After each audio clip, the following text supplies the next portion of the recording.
All right. So any questions on any of the geriatrics or ped stuff we were covering from last time?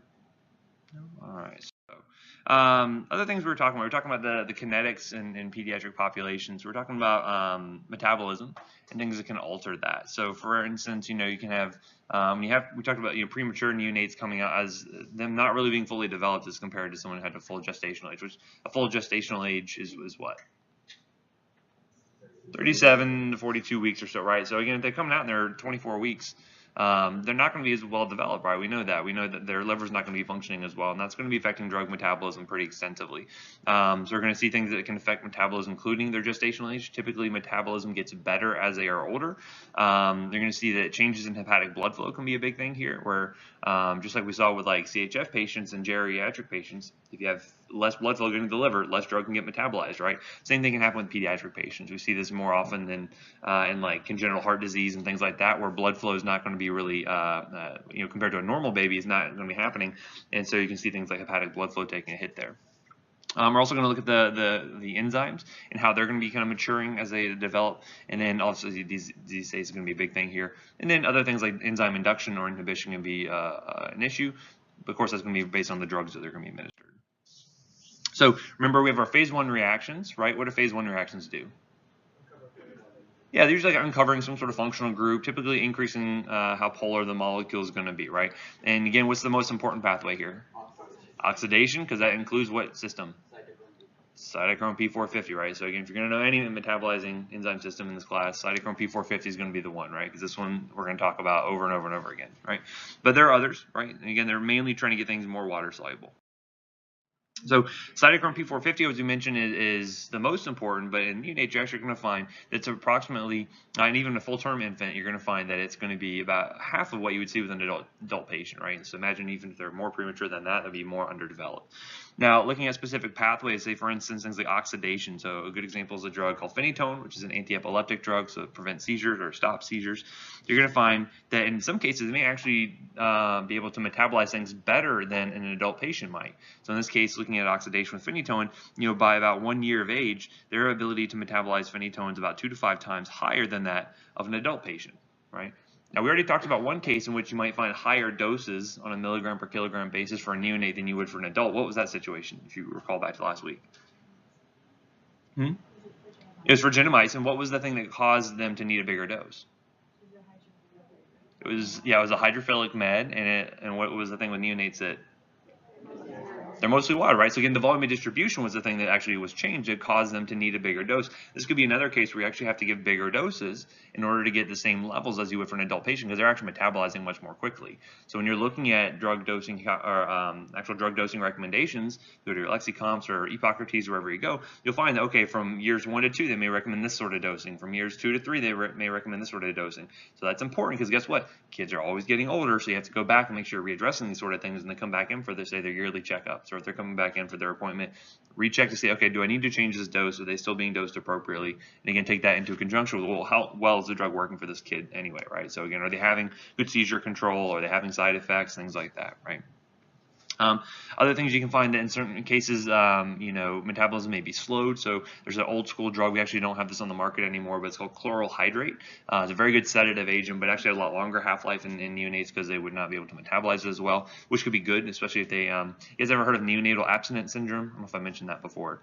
Basically, it's a case where if mothers have drug exposure during the pregnancy, those babies also get that drug exposure as well. So you can have these kids that are coming out basically addicted to whatever the drug the mom was on. So say, for instance, opioids is probably the biggest problem nowadays. You have a lot of babies who are coming out basically addicted to opioids, and when they come out, guess what? They lose their source of opioids, and now they go into withdrawal just like any adult would if you cut them off from their source.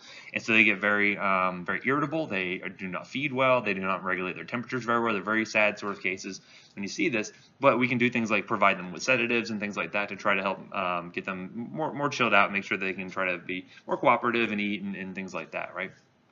Again, in any NICU you go to, you're going to find plenty of babies that have that, unfortunately. But so things like that, maybe using that drug to its benefit because it will last a little bit longer. We may not have to dose it as often, things like that, right? Other drugs, things like anesthetics like tetracaine and procaine, may find that they may not have as fast of an activity. Maybe you have to adjust the dose down to account for that, right? So just some examples of things you might have to change. You don't have to know these specific ones for the test, right? Don't memorize those, but just know these changes occur. And so looking at things like, CYP2E1, this is an enzyme system that within hours after birth actually starts to increase pretty rapidly, right? So again, these changes can be very rapid from day to day, from month to month. You may see CYP2D6 pretty detectable soon after birth. CYP3A4, which we said that's the most important one we're going to talk about, right? Is present within the first month. So for that first whole month, you may not really have a whole lot of appreciable activity out of that enzyme, but then afterwards, maybe you do have to start to consider that as being playing a role in the metabolism there. And in some cases, you may actually find in young infants, so maybe getting closer to that year age, the 3A4 activity may exceed adult levels. So again, it all goes back to check your dosing, double check the dosing based on the age of the kid to see what's most appropriate for them. They've already taken all the guesswork out when you look up those references, but these are the factors that go into making those decisions, right? Okay. Phase 2 reactions, what happens here? Yeah, we're popping something onto the molecule to make it more water soluble, to make it more likely to be eliminated through the kidneys or the bile or wherever it happens to be, right? So sulfation, methylation, all those sorts of things. And again, you're going to find that there's some variability here depending on the age of the kid, as far as from a gestational standpoint, from how old they are from a postnatal standpoint as well. So looking at things like sulfation, this is a pathway that is utilized when metabolizing acetaminophen. This is actually really well developed for kids when they're born, which is good because, who likes to get into drugs accidentally and drink a whole bottle of Tylenol? Kids do, actually. So because of the fact that they have such a good sulfation pathway, that they can actually tolerate a much bigger dose than an adult could. And so we take that into account at the Poison Center. So if I have a mom call up and said, my kid drank the entire bottle of Tylenol, and I was like, well, how in the heck did they drink a whole bottle of Tylenol? It says orange flavor. And it's like, of course it's orange flavor. They want to make this stuff palatable to kids, and then they think it's too palatable, and they want to drink the whole thing. But anyway, so point being there is that when I'm doing the dosing calculations to figure out how much they got, for an adult patient, if they get more than, say, 150 mg per kilo, I send them into the hospital, right, for potential antidotal therapy. For a kid, I can wait until they get to 200 milligrams per kilo, so I can get a much higher dose based on a mg per kilo standpoint before I'd have to send them into the hospital, right? So again, it goes to show you how those differences can be pretty clinically significant, right? Having to go to the hospital versus staying at home could make a big difference for that patient. Other things like methylation may not be really well developed, and so you can find that certain pathways may be underdeveloped, may not be working as well. Maybe doses have to be adjusted down. So epinephrine is one example there. Other things like glucuronide conjugation, is really an important one for morphine. Underdeveloped at birth, so maybe morphine is going to be sticking around for longer initially, and then around 3 years of age or so, it's pretty well matured.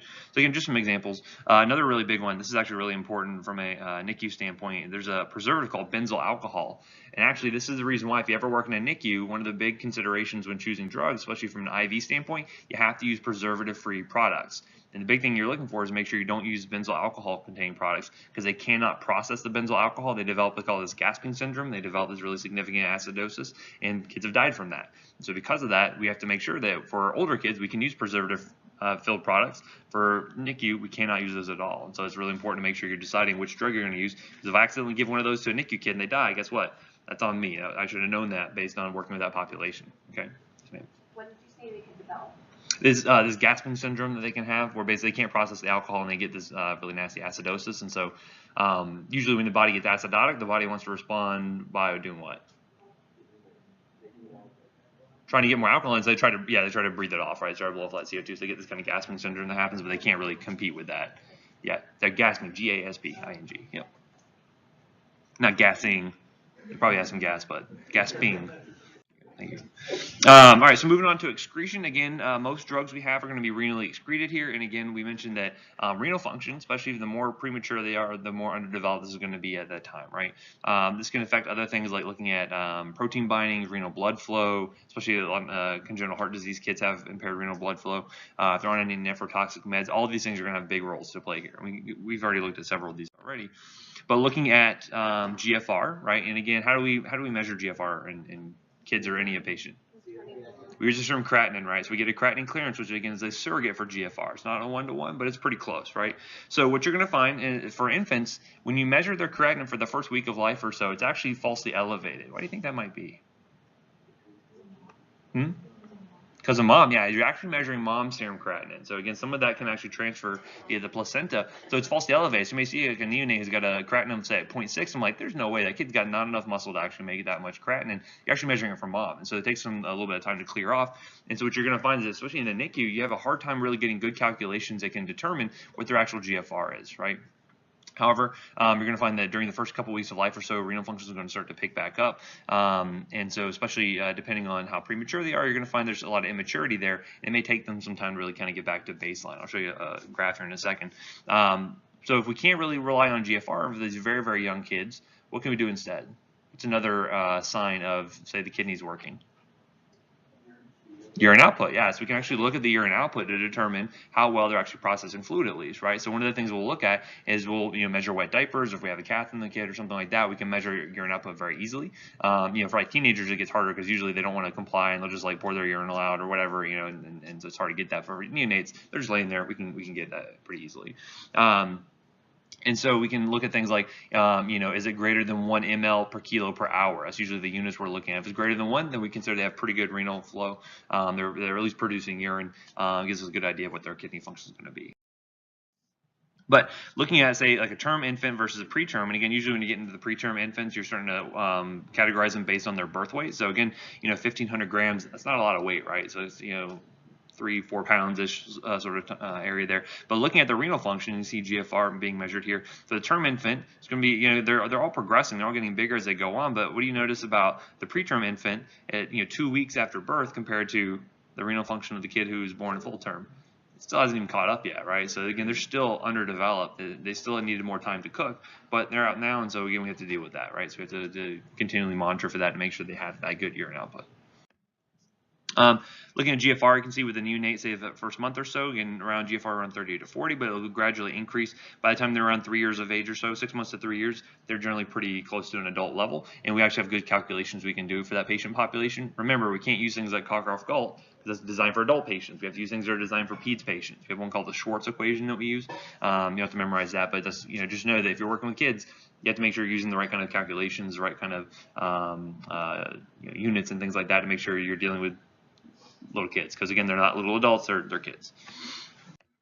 So another example, looking at half-life. So because we know the GFR is going to be lower in these pediatric patients, especially in the neonates, you can actually find the half-lives of these drugs are going to be quite different, right? So we can go back to our example of gentamicin. We mentioned it's a highly hydrophilic medication. It is entirely renally eliminated, right? So we're not worried about the liver here. We only worry about the kidney function. What do you notice about the half-life? It's a lot longer for the neonates than it is for, say, the adult patients. Only 1.5 to 3 hours versus 3 to 11.5. And notice the variability here. So depending on how premature they were when they came out, it can be pretty well extended. So what do we say about the dose we have to give these kids anyway based on the volume of distribution? So I have to give a bigger dose on a milligram per kilogram basis, but what would I do with my interval? Less often, absolutely. So again, for an adult patient, kind of the traditional dosing we would do is say Q8-hour dosing for gentamicin. Well, for a neonate, I might start off with Q24, or I might do Q36 or Q48, depending on how premature they were. And so it goes to show you that even though I'm giving a bigger dose, based on the volume distribution, because the half-life is so much longer for those kids, I have to give it less often. Okay. Again, those are two things that as a clinician we can control. We can control dose, and we can control the frequency, but we cannot change actually the clearance of the kid or the volume distribution for that patient, right? Okay. Also looking at things like tubular secretion and reabsorption, generally they're going to be pretty significantly lowered for the first year of life or so. And again, a lot of it has to do with what kind of renal blood flow do we have, what kind of ability to concentrate urine that we have. So there's going to be some deficiencies there. And again, the more premature they are, typically the more pronounced the deficiencies are going to be. All right. And again, you can find a lot of diversity in drug response to these kids. A lot of it has to do with things like genetic polymorphisms. You're going to find that maybe they're not going to be responding well to certain drugs. Maybe they respond too well to other drugs. There's going to be a lot of factors that go into this, but just try to keep these things in mind. Try to keep their age in mind. Look at their, how premature they were, especially in that NICU phase. Like, look, okay, well, they were 24 weeks. How does that compare to, say, kids who's going to be like 36 weeks gestational age? You're going to find some huge differences there when you actually work with these kids if you get an opportunity to work in the NICU. Lots of things are going to be playing a role here, right? So anyway, so looking at an example of pharmacogenetics, did I talk about this example where metabolizing codeine into morphine? So I'll kind of briefly recap it here. Basically, some kids are going to have a high amount of CYP2D6 that can metabolize codeine into morphine. Codeine itself is not a really great analgesic, but when it gets converted into morphine, very good. Some kids are not going to have much CYP2D6 at all, so they're not going to get very good effect out of not being able to metabolize that into morphine, right? And so what you find was, especially when you have these kids who have, say, obstructive sleep apnea, they have big swollen tonsils, and we go and we take those out, the airway's going to get a little bit more swollen just due to the fact that they're undergoing surgery anyway, and we give them some pain meds to take home. We were giving them codeine. They would, some of these kids have very rapid CYP2D6 metabolism. They convert all that codeine over into morphine, and guess what? Morphine causes respiratory depression. It's one of the main deadly side effects of opioids. And so these kids had the obstructed airway anyway, and then also you're adding on this respiratory depression. Some kids died because of that. So again, taking these factors into account may either change what drugs you use in total. So at our hospital, we heard about this happening nationwide, and we said, okay, we're not going to use codeine anymore. Just got it off our formulary, right? So that would be one change. Or if you know it with enough reliability to say, okay, well, I know this patient population is going to have good effects with it. This one's not. Maybe I'll only use it in this patient population, right? Or things like, you know, the government can put down black box warnings onto drugs. So when you're looking up a drug, you see a big black box at the top. It's usually going to be for something that's either killed somebody or it can be particularly dangerous in, say, certain patient populations. You want to watch out for those when prescribing these drugs here, right? So again, a lot of factors that go into this.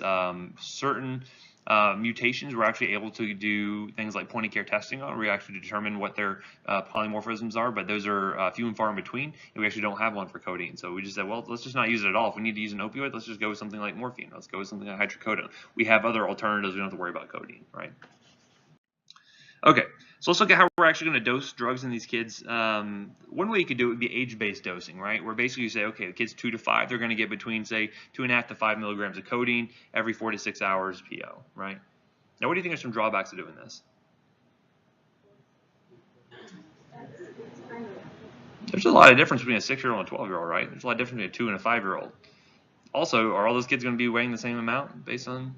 Right, so there's going to be a lot of inter-patient variability here. So again, this is good for kind of a quick, like, okay, well, I know they're 2 to 5, I'm going to give them this dose. That's good for memorization purposes.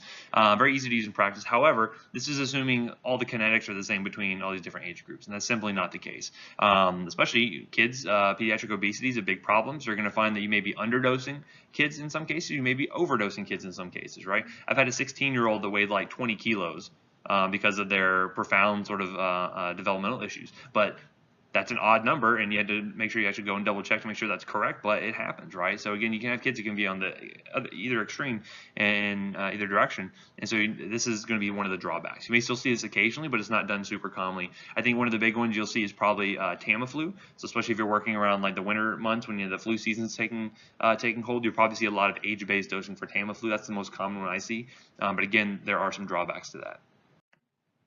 The one that we do most commonly for pediatrics is going to be body weight dosing regimens. And so this is where we'll say we're going to do milligrams per kilogram per day or per dose or whatever it happens to be. So for instance, if you're looking at a drug, say for neonates and infants, you'll have one category saying, okay, they're going to get 20 to 30. For infants, say greater than 3 months, and children, say 25 to 50. And again, this is taking into account those differences in their kinetics, right? And then for adults, you're going to say maybe 200 to 500, right? Now, at what point would I cap off those kids' dose based on that milligram per kilogram? As soon as they're getting up to adult doses, that's when I start to cap it off, right? So I would not go above, in this case, whatever drug we're talking about, I would not go above 500 milligrams, right? So that way I'm not giving the kids way too big of a dose for those kids that may be particularly obese or bigger for whatever reason. You don't want to do that. So the most common one, and again, you're going to find that a lot of kids may have kind of increased body clearance based on their weight, and again, it's going to be a little bit more proportional than you would see for, say, like an adult patient. So for instance, if I have like a 400-pound adult patient, typically that's not all muscle, right? Typically they're going to have a lot of adipose tissue, and that's not going to directly correlate to what their renal function is going to be. You're going to find a little bit tighter correlation in kids there, where usually the bigger kids are probably going to have a little bit better clearance, so at least you can take that into account, right? That's probably the most common thing we're going to do there. And when we do drug dosing calculations for my class, we're going to do some example of this a little bit later. This is what we're going to be relying on here. Okay, so just kind of keep that in the back of your mind. Other things we can do. I'm sorry, looking at the disadvantage of just using body weight. Oh, yes, sir. Is there a difference between like microdosing for as far as kids that are just like obese versus like muscular as far as That situation comes up less commonly. Typically, we think about things like that becomes more of an issue like when you start to get to like the teenagers, right?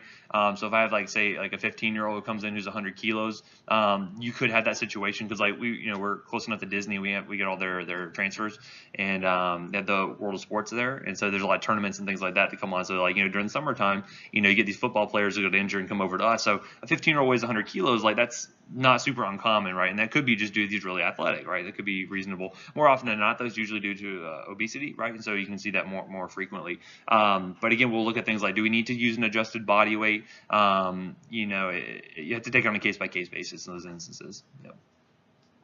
Would a child ever be looked at as an adult as far as like they already reached puberty and like they're with menstruation, they're more like developed? Would you like dose them as an adult in that instance?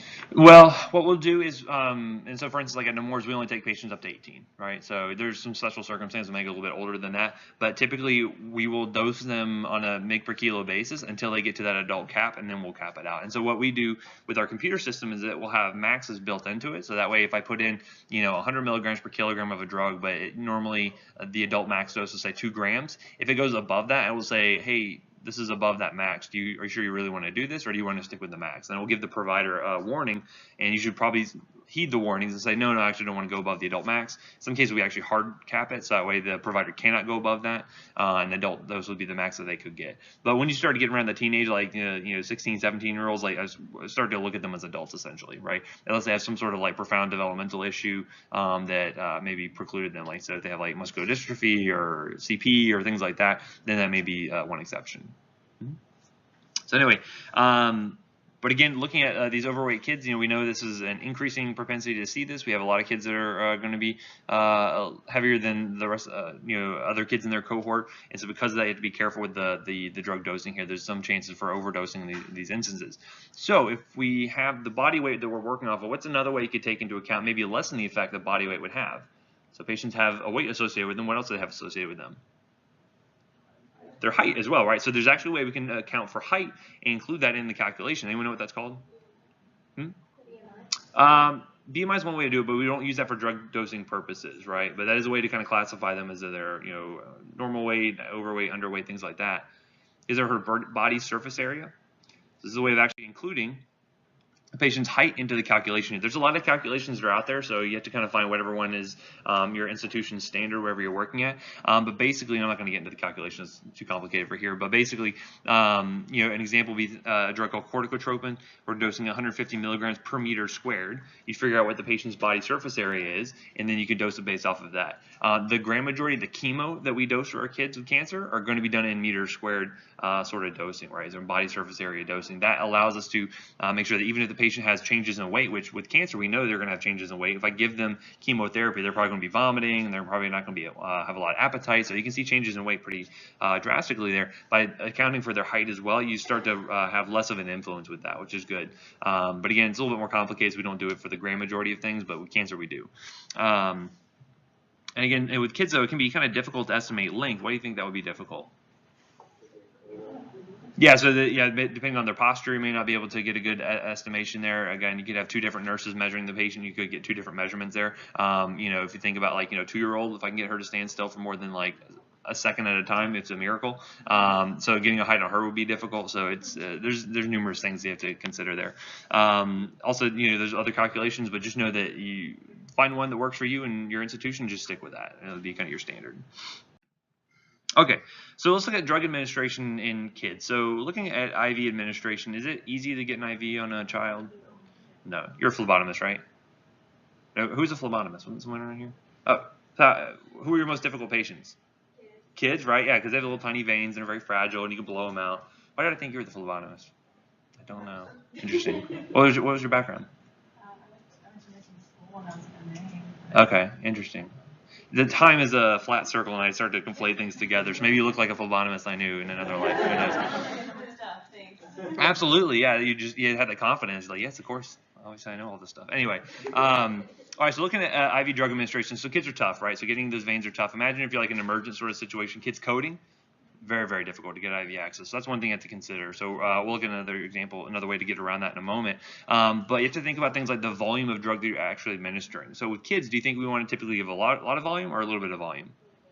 little bit as possible, right? Because actually, in some cases, by giving too much fluid, you can actually dilute out the blood. You can actually have in some of these neonates, you can actually have drops in the hematocrit and hemoglobin based on the fact that we're adding so much volume to the bloodstream that it dilutes everything out. Essentially, you don't want to do that. So typically, we're looking at concentrations. Because we want less volume, we want drugs to have a higher concentration, right? So typically we're looking to get things as concentrated as possible. However, that can have problems, right? So again, the more concentrated a drug is, maybe the harder it is on the vein. You can have things like extravasation. So there are some limits. There's some gives and takes we have to consider when dosing drugs via the IV route here. If you imagine, if we have multiple drugs all going in at the same time, that can be difficult from a compatibility standpoint. So oftentimes you're looking at, okay, what kind of IV access do I have on this kid? Do I have central access versus peripheral access? Do I have a triple lumen central catheter that I can administer multiple drugs in at the same time? Or do I only have one peripheral IV that if I mix these two drugs, they're going to precipitate and I can't do that? Now, do you guys know what I'm talking about when I say central versus peripheral? What does that mean? Central is dumping out into where? The vena cava, essentially, right? So again, you're having the most dilution of drug immediately as it leaves that catheter versus peripherally. You're going to find it takes longer time to travel. It does not get diluted as quickly. And so central access, usually we can give higher concentrations. We can give drugs faster. Usually when you're putting in a central line, usually it'll have multiple lumens there, so you can actually administer multiple drugs at the same time, which is good. But these are all considerations we have to make, right? Again, a lot of technical and mechanical problems, just getting the IV in the first place can be difficult. Pumps that can actually run everything. We'll look at pumps in a second.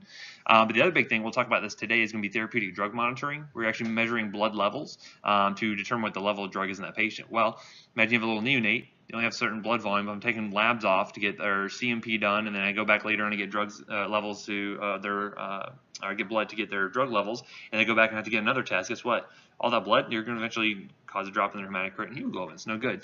Oftentimes we're trying to coordinate and try to get multiple labs off of the same draw, and we try to use smaller volumes whenever we can. But again, the machines need a certain volume to run, and so that's one of the other problems we run into. So here's an example of how we would actually administer drugs to a pediatric patient. Now, normally you'd have some kind of chamber that's actually holding the drug itself, but do you notice we don't just hang this to gravity? Typically, we want to make sure that when we're administering drugs to kids, we have a very specific volume that we're going to administer over a specific period of time. And if I just let it run to gravity, it's going to be too quick for most things. So normally we're going to have some sort of pump here that will allow for us to have a very measured amount of drug that gets into that patient over our specified set of time, right?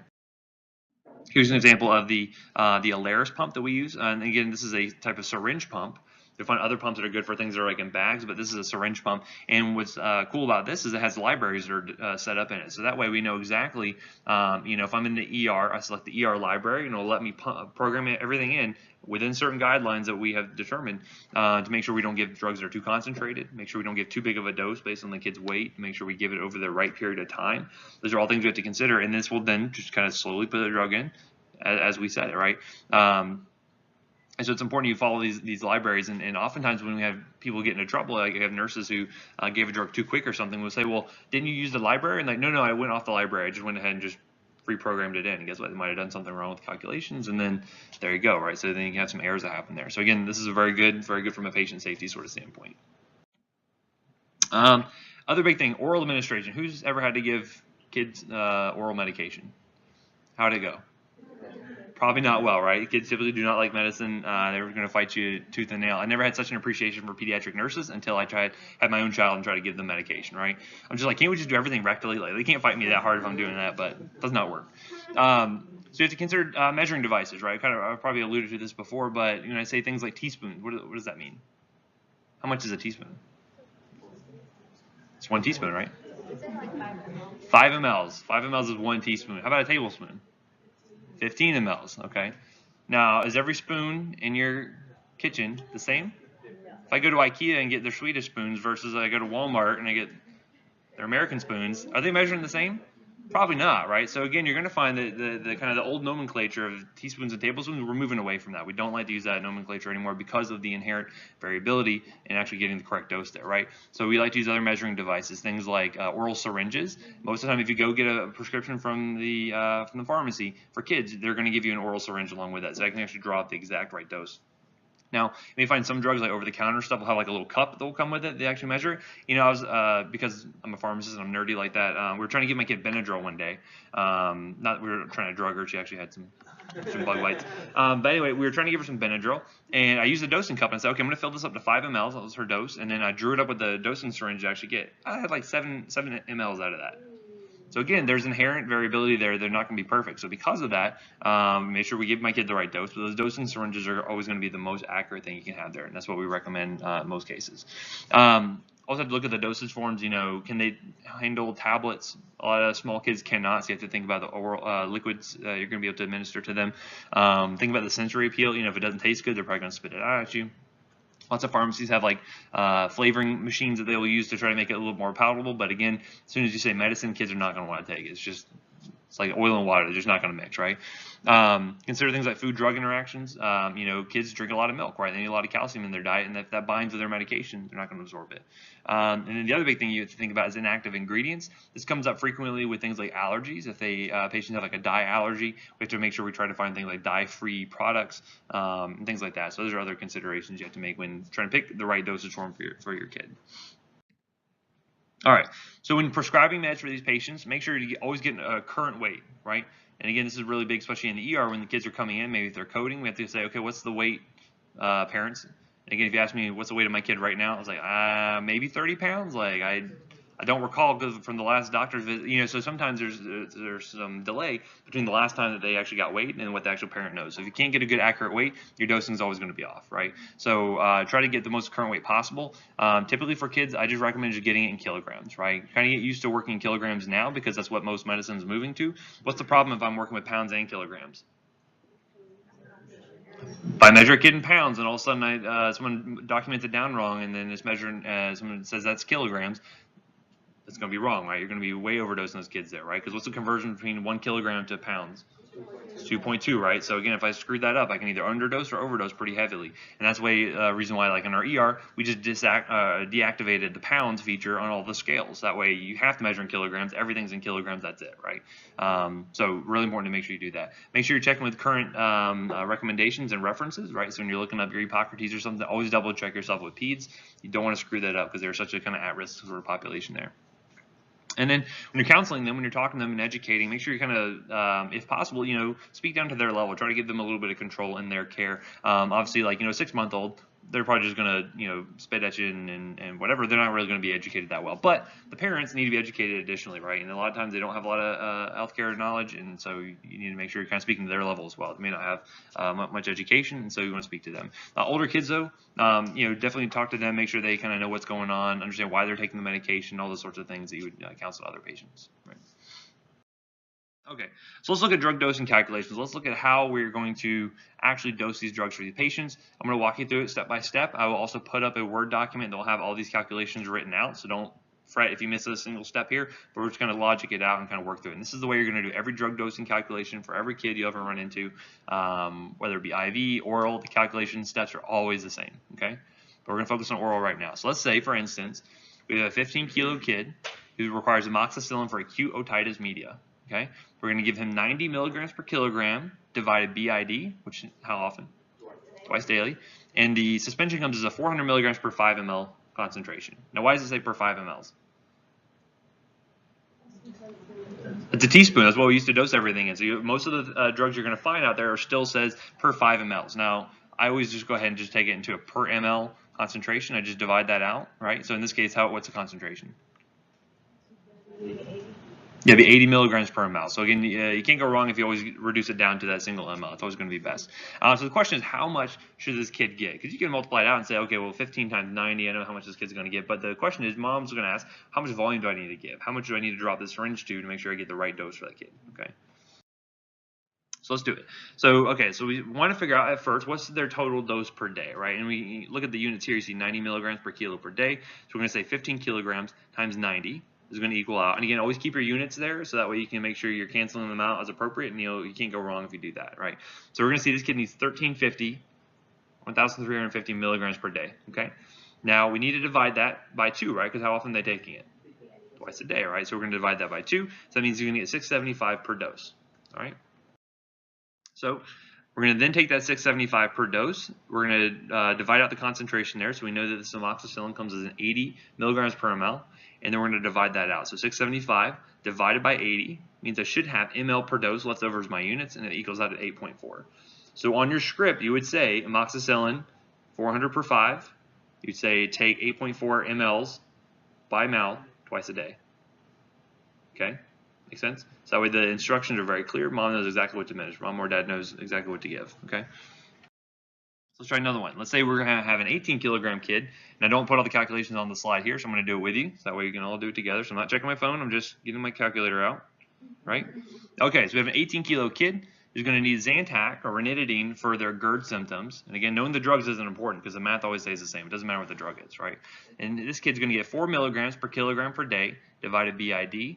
Zantac comes as a 15 milligram per ml solution. How much do they get? So what's our first step? So get their weight times the daily amount they're going to get, right? So we're going to do 18 times 4 equals how much? Good, so I'm going to have 72. So this, you're right, so we need to divide that by 2 in order to get how much they're going to get per dose, right? 72 divided by 2 is 36, because they're going to get 36 milligrams per dose, right? And then what do I do then? Divide it by the concentration. So I'm going to take 36 divided by, what divided by? 15. Notice this is already in a per ml concentration, so you don't have to do that divided by 5 thing. You just leave it as is, right? I'm going to take 36 divided by 15, and what do I get? 2.4 mLs, right? So again, 2.4 mLs per dose. They'll be getting that twice a day. So I'd say Zantac, 15 milligrams per ml solution, administer or give 2.4 mLs by mouth twice daily. That would be on your script, okay? A little bit more complicated. Let's say, for instance, we have a combination drug now. So this is the common one. Anyone ever heard of trimethoprim sulfamethoxazole? What's another name for that? Bactrim, right? So Bactrim or Septra is another brand name you may have heard of. So this is a combination drug. It's 2 antibiotics put together. And let's say, for instance, we have a 12-kilo kid who's going to be getting Bactrim for cellulitis. They're going to get, and now every time you look up a combination drug like this, you'll notice they're going to dose it off of one of the components. It'll always be consistent, but make sure you look for which component they're going to be dosing it off of, okay? In this case, it's 4 milligrams of TMP, which stands for trimethoprim, right? You can logic that out. Trimethoprim per kilo per dose BID, okay? Now, the suspension comes as a sulfamethoxazole 200 milligrams and trimethoprim 40 milligrams per 5 mLs. The question is, how much should this child receive? All right, so let's do it. So what's the first step? 12 times 4, good. 12 times 4, so I get 48, and then what do? Do I divide by 2? This is a pitfall that many people will fall into. Right, look, this is trimethoprim per kilo per dose. It is already per dose, right? You don't have to divide by 2. If it said per day, then I would have to divide by 2, all right? Now, if it said per day and it was given TID, 3 times that, divide by 3, right? So keep that in mind. Always look at your units here. This is very important. I've seen many dosing errors that happen because someone was looking at it and they thought it said per day or per dose, and they did the opposite of what they should have done, okay? Be very careful when you're looking at that. Okay, so now we know we don't have to divide by 2 because we already got the per dose amount here, right? So we're going to get 48 milligrams of trimethoprim per dose, but twice a day they're going to be getting that, right? Okay, so now what do we do? So yeah, so we're going to get the concentration of the actual suspension we're going to use here. So we have that trimethoprim. Since we know we're dosing off of that, we don't have to worry about the sulfamethoxazole. It's always going to stay in a fixed ratio. We don't care about that, right? So we'll take that 40 divided by 5, which equals 8. Good. So I'm going to take that 8. So the concentration of that suspension is trimethoprim 8 milligrams per ml. And so I'm going to take my initial dose, or my amount of milligrams per dose of trimethoprim is 48 for that child. We already calculated that. And then what do I do? Divided by 8, which is how much? 6. Yeah, so then you're getting 6 mLs twice a day, as you say. Sulfamethoxazole, trimethoprim, 240 milligrams per 5 mLs. And then you would say give 6 mLs BID. POBID, right? Again, I'm going to put up a Word document that'll have all the steps out so you don't have to worry about if you missed a step here, right? I don't want anyone to feel lost. Let's say, for instance, we have, and this is something we run into very frequently. Oh, yes, ma'am. So that means they're still taking the sulfamethoxazole at still 200 milligrams, so they're still taking it? It's still there, but because it only comes as one concentration and it's fixed, right? I'm always going to get that same ratio no matter what dose of the drug I give, so you don't have to worry about it because I know I'm dosing it based off the trimethoprim content. Right. So again, anytime you look up a combination drug like that, typically you'll see you're dosing it based off of one of the components. So like another antibiotic, for example, would be one called Zosyn. There's a combination of piperacillin plus tazobactam. I'm always dosing it off the piperacillin content, right? That's one example you may see out there. So we'll talk more about those specific examples as we get into them in Pharm 1 and 2, but that's what you're going to be looking for here, okay? So a common question you'll have, say, you know, mom brings in the kid to the ER for fever, and they say, oh, I tried giving Tylenol at home. Well, one of the questions you want to ask is what? How much did you give? Is mom giving too much? Did I give him too little? Oftentimes they don't want to give any at all. Why is that? They're scared of, they say, well, what if I bring him in and he doesn't have a fever then? You're not going to believe me. Guess what? We're going to still believe it's okay. You can give your kid Tylenol. They're miserable. Give them something for their fever, right? But that's a more common thing you see. People have a lot of fever phobia. It's hard to say. But anyways, you want to double check to make sure they're actually giving the correct amount of drug to that child. So let's say, for instance, we have a 20-kilo kid who's coming in. Mom's giving them 2 teaspoons of acetaminophen 4 times a day for fever. The usual dose we have is 15 mg per kilo per dose. That's our standard dose we would administer. And suspension comes as 160 per 5. If you divide that out, it's actually 32 milligrams per ml. I don't know who the smarty was that made 32 milligrams per ml. It seems very odd, but that's what it is. And so the question is the kid being dosed appropriately? Okay, so let's figure out how much volume the kid should be getting just based off the dose already, right? So we have this 20-kilo kid. What are we going to multiply first? By 15, right? So we're going to do 20 times 15, which is 300 ml, or 300 milligrams are getting, right? Not 300 mLs, that'll be a lot of Tylenol. 300 milligrams, and then what do we do? Divide it by the concentration, right? So we take that 160 divided by 5, that equals out 32 milligrams per ml. I don't expect anyone to do that in their head, but 300 divided by 32. What do they get? 9.4? Okay, so 9.4 mLs, right? So kids should be getting 9.4 mLs based off of our calculation. So let's double check to see if mom's actually giving the right amount. So 2 teaspoons is what? 2 times 5 is 10 mLs. So the dose we came up with is 9.4. Mom's giving 10 mLs. Is that okay?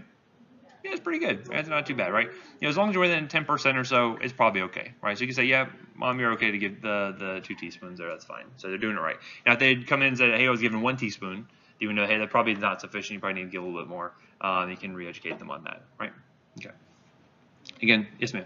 Where does the 4 times a day come in? Is that not a part of our calculation? In this case, you wouldn't need it because we see the dose here that we put up is mg per kilo per dose. Now, had I put, say, 60 mg per kilo per day, then I would need to divide that by 4, right? So again, always look at those units there. Be careful. One of the big things, one of the biggest catches I made that could have been like potentially, it wouldn't have gone through. Hopefully someone would have caught it. But you remember that Swiss cheese model I talked about? How the different holes have to line up for an error to occur. And again, this is one of those holes. But for instance, when we have docs, when the anesthesiologist is writing for meds while the kid's in PACU, right? So they're recovering from anesthesia. They usually give them an order for pain meds to get. Usually the drug is fentanyl. They'll administer, at least for our kids. And the doc wanted to do 10 micrograms of fentanyl for this child. The kid was about 10 kilos, and so it made sense. Okay, you want to do 10 micrograms. But what the doc didn't do is actually change the units that the drug was being dosed in. So normally the standard is when they bring up their order set, it's set to mics per kilo per dose. So if he wanted to, you could put 10 and then change the units to micrograms, it would have been fine. But he left it the same and did 10 mics per kilo per dose, which is a 10 times overdose for that kid. So when it came up and it was like the kid's getting like 2 milligrams of fentanyl, I was like, whoa, wait a second, this looks wrong. But that's one of those things, you have to look at the units. You have to make sure you're keeping that right. Otherwise, you can over or underdose kids pretty dramatically. Okay? All right. Another good thing to know, and this is really good for rotations, you can pull this out, and if you know this on rotations, you're going to look like a rock star. Many people don't. But this is how you dose fluids for pediatric patients, right? So if I want to give kids like some IV fluids, of normal saline, anything like that, this is how you're going to figure out what their bolus dose should be. When I say bolus, what does that mean? Big dose initially, so they come in dehydrated and give them a big bolus, and then their maintenance fluids, which is what? Try to maintain them, right? To try to make sure they kind of are replacing ongoing losses, right? We know we're losing fluids all time. So typically the dose for kids is going to be 20 mLs per kilogram, okay? That's just usually standard. If you had someone who maybe could not tolerate fluids, like maybe they had renal disease or maybe they had CHF or something, you can cut it down to 10, right? That would be fine. But for most kids, most other healthy individuals, 20 mLs per kilo is going to be good, okay? Now, how much do you think you would kind of cap that off at? So what if it came up to be like 4 liters of fluid for like a really big kid? Usually 1 to 2 liters. Typically, you start out just like a liter saline. If you just do a liter saline, if it comes up to that, then you can't really go wrong. Because the thing with fluids is, you can always give more, but once I put it in, I can't take it out, right? And where do fluids like to accumulate if you put way too much into a patient? In the lungs is the place we actually care about, right? Because again, they can develop pulmonary edema. We've had cases where they've hung a liter bag of saline on a neonate, and then they have a pump on it. Whole bag flew in, fell into the patient, flash pulmonary edema, and the kid died, right? That's something that has happened. So again, this is why you have to be really, really careful with fluids in kids. Make sure that you're not giving way too much volume way too quickly, okay? So anyway, so to do the maintenance fluids, we follow what we call the 4-2-1 rule, and this is going to give you the actual rate of fluids they need to administer with every hour. Okay, and so typically you're going to see these the orders will be written as mLs per hour that they're going to be getting of these fluids, and they follow this rule. So this means, as a 4-2-1 rule, for the first 10 kilograms of the child's weight, you're going to dose 4 mLs per kilo per hour. Okay, which means for the first 10 kilos of any kid's weight, that means they're getting 40 mLs per hour of fluids. Okay, for the second 10 kilograms. We're going to do 2 mLs per kilo per hour. Which means for the second 10 kilograms, we're going to get a max of 20 mLs per hour. Okay? And then for every subsequent kilogram after the first 20, you're going to give 1 mL per kilo per hour. Okay? Sounds complicated. Let's do a couple examples here. Let's imagine we have an 8 kilogram infant. How much would their fluid bolus be? So it'd be 20 times, so the bolus itself would be 20 times 8. 160, yeah, so you get 160 mLs as a bolus, right? So you'd write for, say, 160 mLs normal saline over 30 minutes IV, right? So that's be how you would write that. What would their maintenance rate be?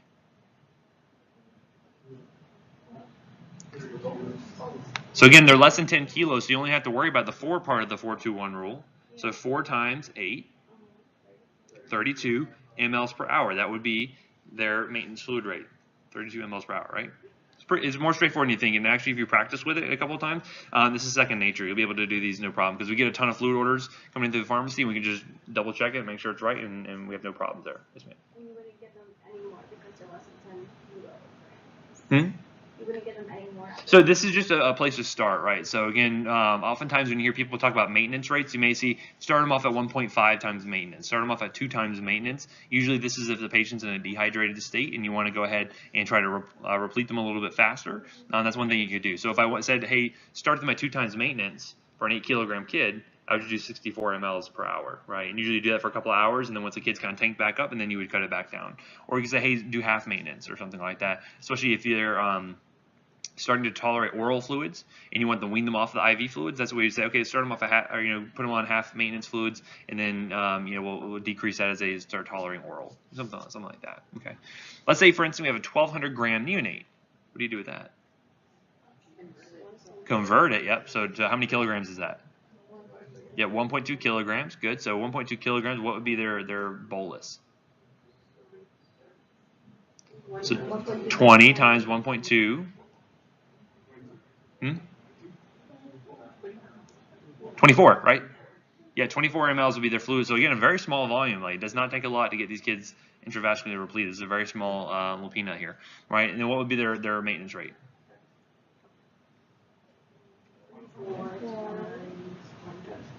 So 1.2 times 4, 4.8, right? So 4.8 mLs per hour.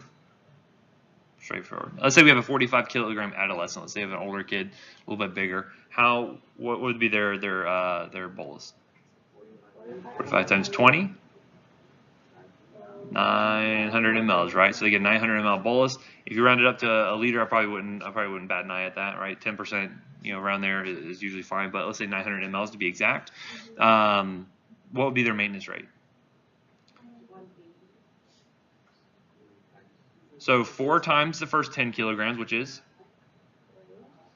40, right? So 4 times that first 10 kilograms, so it's going to get 40 mLs per hour for that first 10 kilograms. For the second 10 kilograms, it's 2, so we can get 20, right? So 20 mLs per hour. So now he's getting a total of 60 mLs per hour already. How much do we have left over to work with?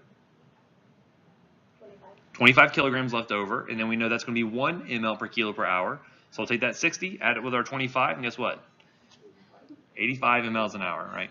I know it seems totally formed, but guess what? You can make up your own problems and kind of work through them. I would suggest you do that. And again, I'll have that Word document posted after this, so we'll kind of go through step by step, and we'll make it a little bit more clear as well, right? Absolutely, very detailed. I just like to put it afterwards, so that way you're not looking at it at the same time, and you can actually kind of think through it, because I want you to at least be paying attention to this and kind of working through it. But yeah, it'll be very, very detailed, I swear. How about a 100-kilogram teenager? What would be their bolus? 100 times 20? 2,000, yeah. I'd probably start off at a liter, right? So you can't go wrong starting with a liter, but if they're, say for instance, they're very intravascularly depleted, say for instance they're bleeding or anything like that, you can go 2 liters. Like typically I would not go above 2 liters for any patient at a given time. I can always give more. I cannot take it back once it's there, right? Or if I want to take it out, either I have to dialyze the patient or give them Lasix or something like that. I don't have to do that. So always you can give more. All right, so say we're going to give a 2-liter bolus, and then what would be their maintenance rate? So for the first 10 kilos, it'll be 4 times 10. So you're going to get 40. For the second 10, you can get 20 mLs per hour, right? So I already got 60. How many mLs do I have left over, or kilos do I have left over? I still have another 80 kilograms I'm working with. So 80, right? Because again, it's 100. So the first 20 I'm already accounting for. So that's 60 mLs per hour. And I got an additional 80. 60 plus 80, they're getting 140 mLs per hour. Like everybody's starting off with the 4 times 10, because now it's a 40 and 20. Mm-hmm. And then you can subtract that from It's just that simple.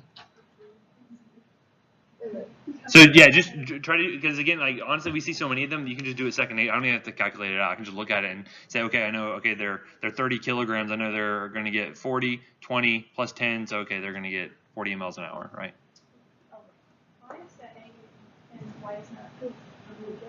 So if we do for the 100-kilogram teenager, I'm going to do the first 10 kilos is 40 mLs an hour. The second 10 kilos is 20 mLs an hour, and then I still have 80 kilograms left over to work with. And that's 1 ml per kilo per hour. So that's 80 plus 20 plus 40. That last one would be 20 times 100, and so you get 2,000. So you get 2 liters. So I'm going to put up that sheet there. That'll be much more clear. Think through it, work through it. If you still have remaining questions, definitely let me know. We can talk it through, okay? Everyone with me so far? Okay. Anyway, one other example you may run into, and again, I'll give you guys a break here in just a second. One other example we run into is like question like, well, how much of a drug can I give? Like, what's the max dose that I can give? One handy trick I'll show you guys right now is good. And oftentimes drugs will be documented as their concentration as a percentage. So you may see 1% lidocaine or 2% lidocaine or 0.25% marcaine or something like that. I usually see this a lot like anesthetics. The question is like, well, okay, well imagine I was trying to give lidocaine to a kid who came in with a laceration. I'm trying to numb up the area so I can suture it. I know that the max dose they can get is 5 milligrams per kilogram, but I got this 1% solution. Like, how do you convert that over into a concentration that I can actually work with? So one trick, and someone taught this to me like after I graduated already, and I was just like, man, I would have been good to know this before, so I teach it to you guys now. So basically, when you take a 1% solution, and again, I'm left-handed, so this is going to be very poorly written, but imagine you have a 1% solution. The way that you convert that to milligrams per ml is all you got to do is move the decimal place here over one spot, which means that a 1% solution actually equals 10 milligrams per ml. This is actually going better than I thought it would. Boom, there. Thank you. A lot of mental fortitude went into doing that. But so again, I'm taking that 1%, I can convert it over to 10 milligrams per ml, and now I can actually work with that to figure out what the dose I can give to my patient is, right? Imagine I had a 2% solution. What does that equal? 20 milligrams per ml, right? Imagine I have a 0.5% solution. It's 5 milligrams per ml. It's just that simple. Just move it over one decimal place and you're good to go, right? You can use that anytime you're looking at drugs and trying to figure out what actual concentration is. Again, it's an old way of doing it, those percentages, but for whatever reason it's still carried on. We still use it to this day. I can't explain it. But so imagine I had a 24-kilo kid. The max lidocaine that he could get is 5 milligrams per kilo. So the question is, how many mLs can that kid actually get? So if we do the math, first thing we would do is what? Yep, so I do 24 times 5. And again, the reason why I bring this up is because I got a lot of questions about this, especially in the ER. When I have paramedics, or we had a suture program where paramedics ran it, and they would ask, like, hey, how much lidocaine can I give to this patient? What's the max I can give before I start to worry about seeing like systemic toxicity and things like that? So for this kid, I do 24 times 5. You get 120 milligrams is the max that they can get. And so you want to say, well, okay, well, the concentration I know based off the fact that it's 1% means it's 10 milligrams per ml. So that means how many mLs can I give? And then 120 divided by 10 milligrams per ml, right? And get 12 mLs. I can inject a total of 12 mLs into that patient before I start to worry about systemic toxicity. So if they have really big laceration, I can get that all numbed up and do my suturing, and then the kid doesn't feel it. Okay?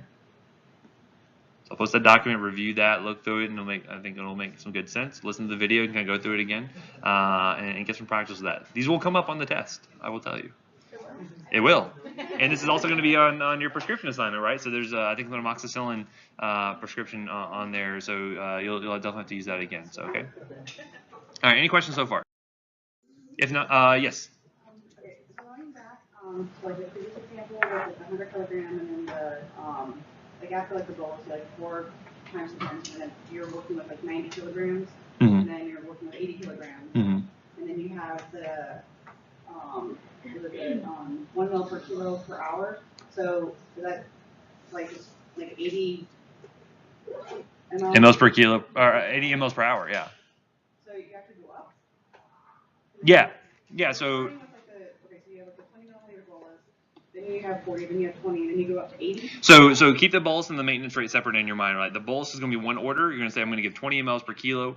For that patient, I give a 2-liter bolus, right? So I'm giving them the bolus is going to run in, and then you want to order maintenance fluids afterwards, right? So you want to figure out what the rate is, the volume they should be getting per hour, okay? So for that maintenance rate, you would say, okay, well, for a 100-kilo kid, for the first 10 kilograms, I know they're going to get 4 mLs per kilo per hour. So 4 times 10 is 40. So I know for that first 10 kilograms, the kid's getting 40 mLs per hour, okay? For the next 10 kilograms, I know it's 2 mLs per kilo per hour. The 2 times 10 is 20. And so I'm going to lop that onto that 40 I have originally. So now I'm up to 60 mLs an hour that kid's going to get. Okay? Then I say, well, what do I have left over? I said, all right, well, I already went through the first 20 kilograms. Now I have 80 kilograms left over. And I know that's 1 ml per kilo per hour. So 80 times 1 is 80. So I take that 80, add it to the 60 I already had, and I have 140 mLs an hour.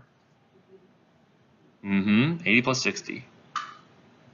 And that's the normal maintenance rate. If you wanted to go half maintenance rate, you could do that. You could do 2 times maintenance rate. It just depends on the patient, what the situation is. So 140 milliliters per Hour. after the...